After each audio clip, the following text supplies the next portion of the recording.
For the uninformed, this is the only CSGO, an enormous community that's about to receive one of its biggest updates ever.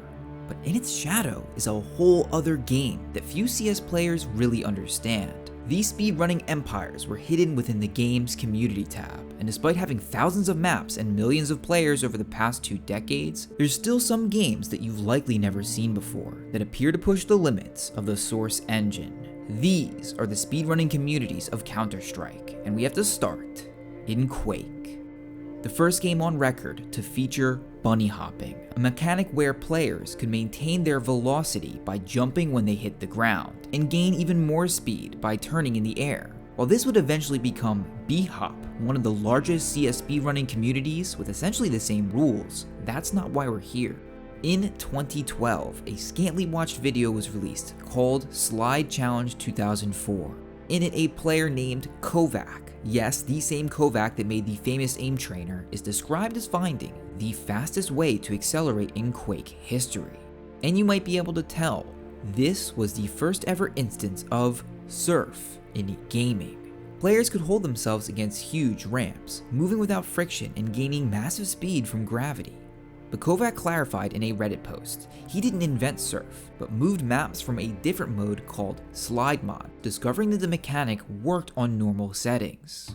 It wasn't until another Reddit post 2 years later that Mario, the creator of Counter-Strike Surf, would reveal himself. You might have seen an amazing video about Mario by 3 Clicks Philip. I simply couldn't do it justice, but this is Surf the Gap, the original Surf map that would give way to thousands more over the next 2 decades. While most Surf maps were originally made for combat, small arenas, they would eventually shift their focus to speedrunning, traveling from the start zone of the map to the end zone as fast as possible, evolving as mappers became more skilled and engines more developed, until the modern maps of today. And Surf began to take on a certain reputation of being impossible. Surf was difficult and sometimes unintuitive. New players would often be unable to get past their first ramp. But this created allure and prestige around surfers that could not only beat maps, but do it at record speed. Surf would become the most popular CS speedrunning game, exploding into popular culture. Streamers like Summit1G, and unfortunately the YouTube phenom Leafy would make Surf a classic, and easily recognizable in the wider gaming market, but still inevitably tied to bunny hop. Bhop movement mechanics are almost identical to Surf. In fact, Bhop features a lot of Surf in its maps, but the central focus of Bhop is distinct. Rather than gaining speed from gravity by falling down, Bhoppers must air strafe back and forth. Strafing as a technique takes thousands of hours to perfect, and some Bhoppers only play maps where you strafe in a straight line, fighting over really tiny advantages. On the other hand is a greater breadth of Bhop maps. Huge courses that give you many options for your route. Most require you to aim for viable spots to land, often boxes, but sometimes smaller pillars, or even tiny pinpoints that are very difficult to hit. This variability can lead to some pretty insane looking movement, and tons of options for map creation. Bhop 2 found wide reception in a different way. A legendary video called Foon Too Much for Z-Block. In it, Foon flies past his opponents, using Bhop to get to critical points earlier than he should. The idea that Bhop could be used to gain a massive competitive advantage was enthralling for a lot of players, and I think the angered reactions of Foon's opponents contributed a lot to this mystique, but unfortunately these movement mechanics were eventually nerfed, almost completely in normal Counter-Strike, confining the application of Bhop to community servers, in which there was a major divide. Originally, like in regular Counter-Strike, players would use their scroll wheel to jump. It was the most consistent and legal way to Bhop. This form of Bhopping is called scroll. However, in the early days of Bhop, there were cheaters who would use auto Bhop. They did this because it prevented any speed loss when touching the ground. This gave auto Bhoppers an unbeatable advantage, so cheaters could at any time take a world record easily. This resulted in the entire game mode transitioning from scroll hop to auto hop for everyone. This not only divided the community, but increased the pace of bunny hop as a whole. Players could now easily reach high speeds, ripping through maps that would have otherwise taken minutes, resulting in some of the most beautiful and unimaginable runs. Bhop and Surf are now tied to each other. Top players can, with effort, travel between the two and set records at the highest level, as the basic movement is essentially the same. But the third giant of CS speedrunning employs aspects of both of these games, called Kreedz climbing, created by Kreedz. Players must scale structures and clear large gaps, a much more vertical game than the others. KZers can only achieve this by strafing. KZ, like Bhop, rewards good strafers. But KZ also features both surf ramps and elements of Bhop, requiring top KZers to understand all three modes. But I think what made KZ so popular was that the skills learned in this game would give a direct competitive advantage in regular CSGO. The hardest and most effective jumps on Mirage were nothing for KZ players, who had honed their movement for years. Take for example the new impossible Bhop found on Inferno, where you had to jump from this pallet to the window across. While pro players struggled for hours to make it, top KZers easily proved it was possible. Ladders also appear in KZ, as they do in the base game, with different ways to jump and strafe off for the most speed. Very useful for a map like Nuke.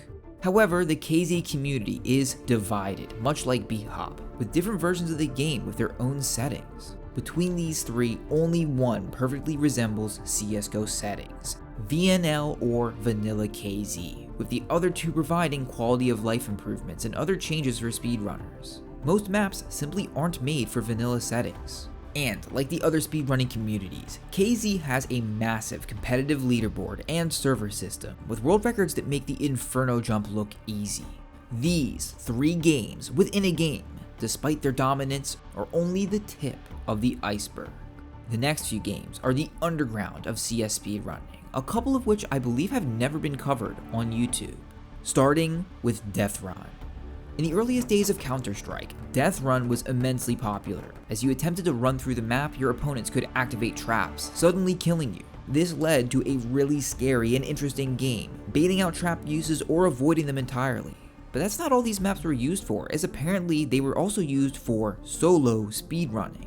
Deathrun maps were converted into speedrun maps, and players had to weave their way through tiny gaps and scroll hop their way to the end, even having its own cheaters, with one player recording their entire setup from scratch to prove that they were legit. Apart from the runs online showcasing the maps, there were apparently servers that saved times and leaderboards, one of which I found and is still available on the original Counter-Strike.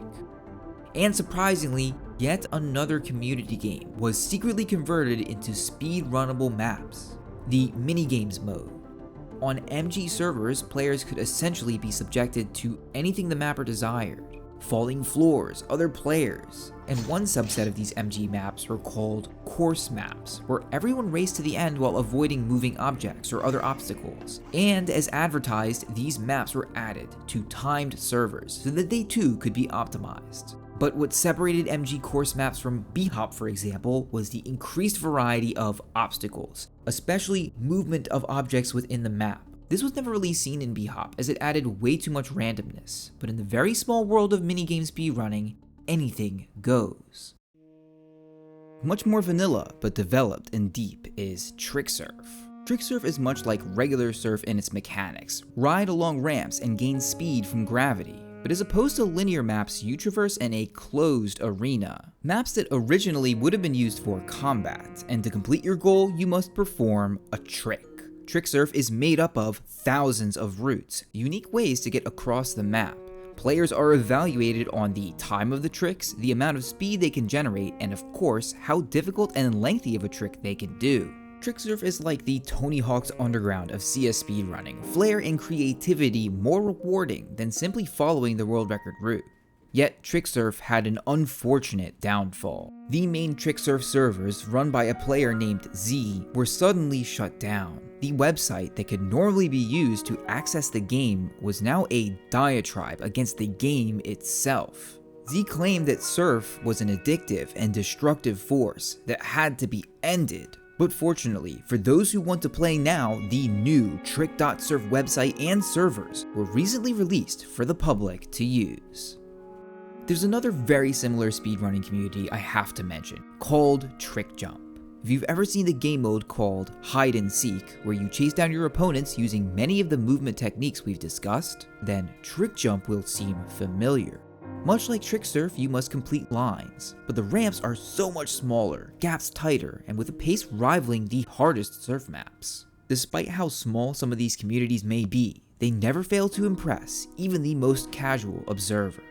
But our last community is the future of CS speedrunning, Trix.